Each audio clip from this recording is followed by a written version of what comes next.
Bonjour à toutes et bonjour à tous. J'espère que vous allez bien. Bonjour à toi qui m'écoutes, bonjour à vous qui m'écoutez, ou d'ailleurs bonsoir à tout le monde, suivant l'heure à laquelle vous écoutez ce podcast, et bienvenue dans Le français, c'est facile avec Adrien. Les podcasts, moi, c'est ma tasse de thé. J'adore les podcasts. Aujourd'hui, on va parler du thé. Donc le thé, c'est un arbuste ou un arbre, je sais même pas, un arbuste, je pense, un arbre à thé, qui est cultivé un peu partout dans le monde, mais surtout en Asie. Il y a du thé blanc, du thé vert, du thé rouge, du thé noir, qu'on appelle du thé rooibos. Et moi, j'aime bien le thé. J'en bois quasiment tous les jours. Et je bois spécifiquement, souvent du thé vert ou du thé noir. J'aime bien le thé noir. J'ai vu que pour chaque thé, il y a une température spécifique et un temps d'infusion à respecter. Franchement, moi je fais tout entre 95 et 100 degrés. Même j'attends que la bouilloire soit montée à 100 degrés et s'arrête toute seule. Et je le fais infuser pas trop longtemps parce que j'aime pas trop quand le thé est trop infusé. Donc je fais infuser 2-3 minutes maximum. Je retire le petit sachet de la tasse et après je peux le réutiliser une deuxième fois. Voilà, c'est absolument inintéressant pour vous de savoir ça. Ça n'a aucun intérêt dans votre vie, mais au moins vous écoutez du français et vous vous habituez à mon intonation, à mes habitudes de diction, à la façon dont je parle. En général, en France, on sert au petit déjeuner, on prend soit du thé, soit du café. Les enfants prennent du chocolat chaud. Moi aussi, parce que je suis un grand enfant et j'adore le chocolat chaud. J'adore le chocolat. Quand on... Ah, excusez-moi, un message. Hop, vibreur. Quand on vous sert un thé en France, dans un café, oui, on appelle un café un endroit où on boit du café, on boit du thé, on peut manger un peu. Donc si on vous sert un thé dans un bistrot, dans un café en France, vous pouvez redemander de l'eau chaude. C'est gratuit. Donc vous pouvez boire votre thé, redemander de l'eau chaude, et comme ça vous aurez un deuxième thé. C'est ma petite astuce radin de la journée. Mais bon, on n'est pas là pour parler de ça. Et vous, vous préférez quoi? Vous buvez du café ou du thé? Comme je vous disais, moi je préfère le thé. Le café, je trouve ça amer. J'aime pas trop l'amertume, donc je préfère le thé ou le chocolat. Bon, allez, c'était un petit préambule, une petite introduction sur le thé. L'expression du jour, c'est ce n'est pas ma tasse de thé. Ce n'est pas ma tasse de thé. Dans tasse, il y a deux S. Et j'ai pensé que ça serait intéressant, avant de faire l'expression, comme d'habitude, que je vous parle du son S ou Z, avec un S ou deux S. En fait, avec la lettre S, pardon, on peut obtenir le son S ou le son Z. Quand on a deux S, on peut obtenir le son S uniquement. Donc, je vous explique la règle. Normalement, un seul S dans un mot, il fait le son S si le S est après une consonne. Donc, je vous rappelle, les consonnes, c'est toutes les lettres de l'alphabet, sauf les voyelles. Les voyelles, c'est A, I, U. Ah putain. Ah pardon. La galère. A, E, I, O, U, Y. Ça, c'est les voyelles. A, E, I, O, U, Y. Toutes les autres lettres, c'est des consonnes. Donc, si le S est après une consonne, ça fait le son S. Je vous donne des exemples. Par exemple, le mot ainsi, on va dire ça. Ainsi. Le S est après le N. Donc, ça se prononce S. Ainsi. Ensuite, dans le mot, par exemple, danse, une danse, il y a un seul S et ça fait le mot S.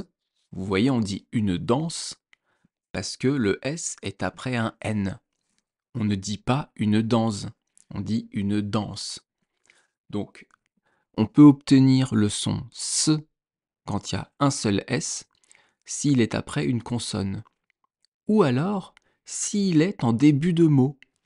Dans le mot sale, qui est le contraire de propre, sale, ça s'écrit S-A-L-E et on prononce S.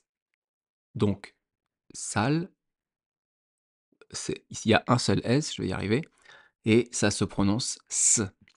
Comme dans saucisse, une saucisse c'est une spécialité de charcuterie. Il y a les saucisses de Francfort, les saucisses de Strasbourg. Saucisse, ça commence par un S. Et ça se prononce S, car c'est en début de mot. Donc, quand vous avez un seul S, ça fait le son S si le S est après une voyelle ou en début de mot. Sinon, si le S est entre deux voyelles, vous aurez le son Z. Par exemple, un cousin ou une cousine, il y a un seul S et ça fait le son Z. Vous voyez, cousin, cousine, cousin, cousine. Ça fait le même bruit que si vous aviez un Z, mais c'est un S. Dans le mot du poison, poison, le poison, si on en mange, on meurt. Il y a un seul S et il est entre deux voyelles. Dernière règle, si vous voulez obtenir le son S entre deux voyelles, il faut mettre deux S. On reprend le mot poison. Si vous rajoutez un S, vous avez le mot poisson. Un poisson. Un poisson, ce sont les animaux qu'il y a dans la mer. Donc, du poison, il n'y a qu'un S, donc ça se prononce zon, poison. Si vous voulez avoir le son S, on met deux S, poisson. Pareil dans le mot assez, ça veut dire stop, c'est assez, A, 2 S, E, Z. J'espère que vous comprenez. En tout cas, le son, la lettre S, il y a plusieurs règles, comme je vous l'ai dit. Ça va se faire au fur et à mesure que vous lisez, au fur et à mesure que vous écoutez, mais j'ai voulu comme ça vous expliquer un peu mieux la règle. En écoutant, si vous comprenez, vous pouvez écrire sur une petite feuille, sur une petite note, la règle. Un S fait le son S s'il est entre deux consonnes, s'il est après une consonne, pardon, ou en début de mot.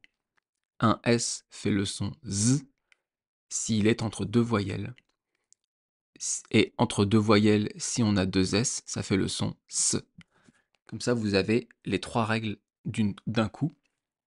Et ça vous permet soit de les écrire et de les retenir et de les relire, soit juste de m'écouter, d'écouter quand je parle français, pas forcément vous prendre la tête avec ce que vous écoutez, juste écouter et profiter du podcast sans trop réfléchir. Vous inquiétez pas, au fur et à mesure du temps, vous allez comprendre.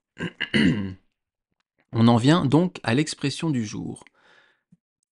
Ce n'est pas ma tasse de thé. Ce n'est pas ma tasse de thé.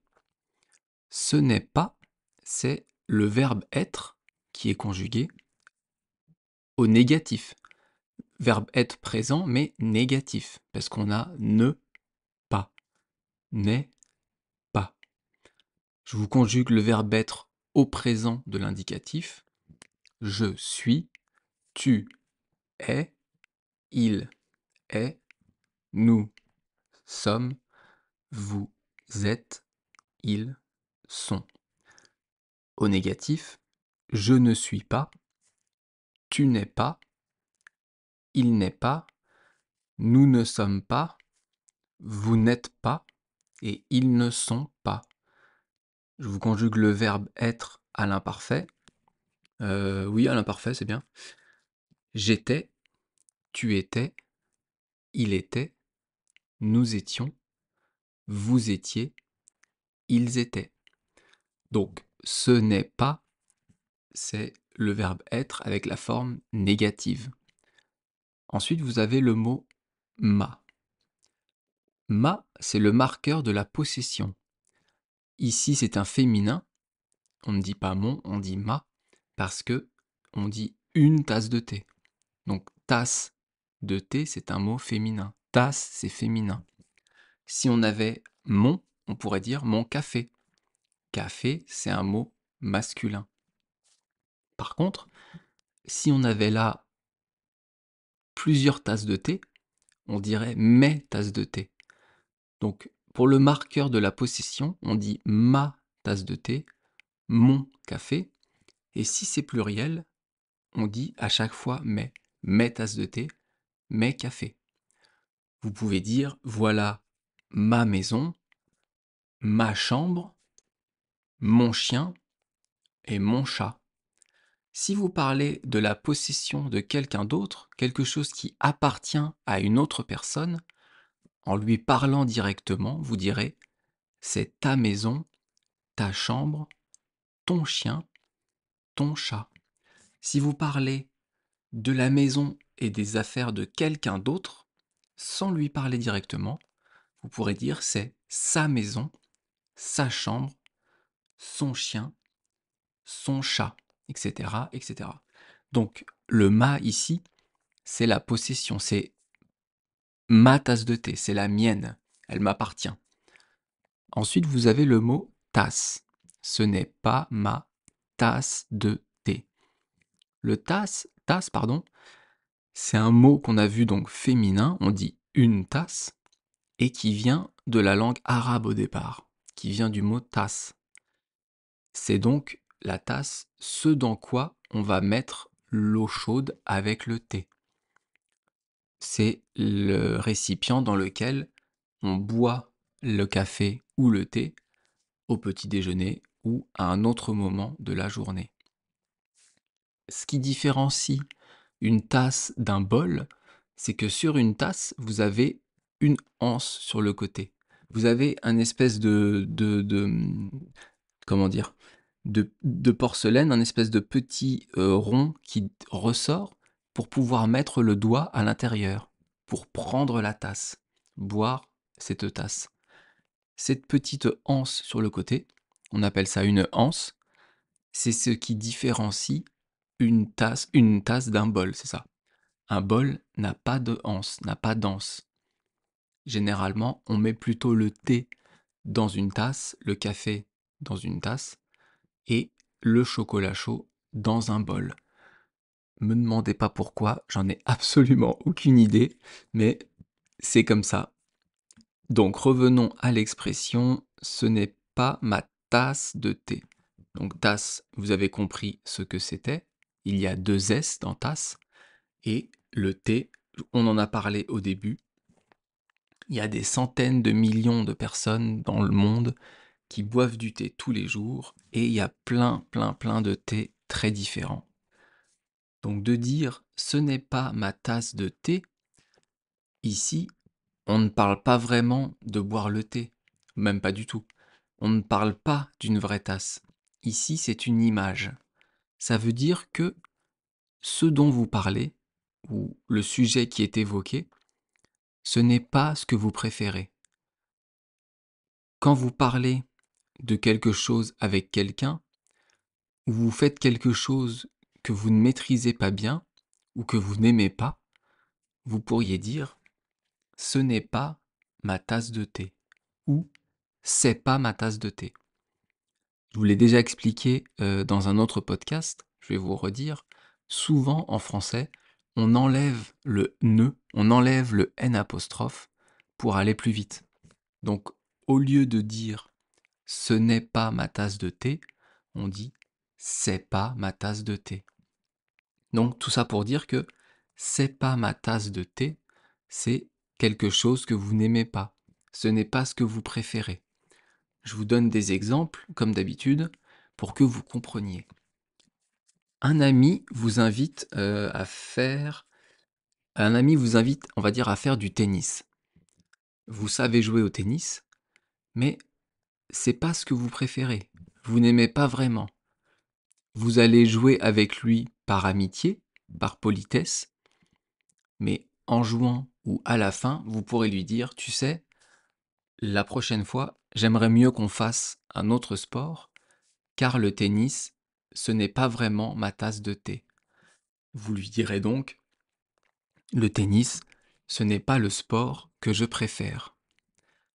Autre exemple, votre conjoint ou votre conjointe, donc votre mari ou votre femme, vous propose dans les prochaines semaines, pour les prochaines vacances, on va dire, de louer une camionnette et de partir en camping dans la forêt. Partir comme les scouts, faire du camping sauvage. Donc faire un feu, dormir sous la tente, se laver dans la rivière, etc., etc. Vous pourrez dire alors à votre conjoint ou à votre conjointe, tu sais, moi le camping, j'aime pas trop ça, c'est pas ma tasse de thé, je préfère aller à l'hôtel. Vous lui direz que vous n'aimez pas trop le camping, vous préférez aller dormir dans un hôtel. Et d'où ça vient cette expression? Cette expression, elle vient de l'anglais, elle vient du 19e siècle, parce qu'en anglais, on dit la même expression exactement. It's not my cup of tea. Vous savez que les Anglais boivent beaucoup de thé en général, ou alors sont connus pour boire du thé, pour aimer le thé. Donc quand un Anglais dit It's not my cup of tea, il dit ce n'est pas ma tasse de thé, ce n'est pas ce que je préfère, ça ne me convient pas. Donc en fait, on a, entre guillemets, volé, on a emprunté cette expression aux Anglais. Les synonymes, les mots par lesquels vous pourriez remplacer ça, mais je pense que maintenant, vous l'avez compris, c'est je n'aime pas vraiment ça, ou ça ne me plaît pas trop, ou alors ce n'est pas ce que je préfère, ou bien ce n'est pas mon domaine préféré, ou je ne suis pas vraiment à l'aise avec ça. On l'a vu, en anglais on dit It's not my cup of tea, et en japonais on dirait comment? On dirait ma sore wa chotto, ou alors ma sore wa ammari suki janai. Quelque chose comme ça, pour dire qu'on n'aime pas ce qu'on est en train de faire, qu'on n'aime pas cette chose-là. Comme d'habitude, si vous avez compris le podcast, si vous avez compris l'expression et que vous pourrez la réutiliser quand vous parlez français, j'en suis très content. Si vous avez une question, si vous avez une proposition ou envie que je parle de quelque chose, n'hésitez pas à m'envoyer un message sur YouTube ou sur Instagram. Je regarde les deux, donc je pourrais répondre sur les deux. If you have any questions, if you have any suggestions, you can send me a message on YouTube, on my YouTube channel, or on my Instagram account. I'm looking every 2 or 3 days on both accounts, so no problem about that. Merci beaucoup de m'avoir écouté. Mata ashita? 毎日ポッドキャスト出てから、また明日、もちろん。Merci beaucoup. À bientôt. Bye bye. Hasta luego. またね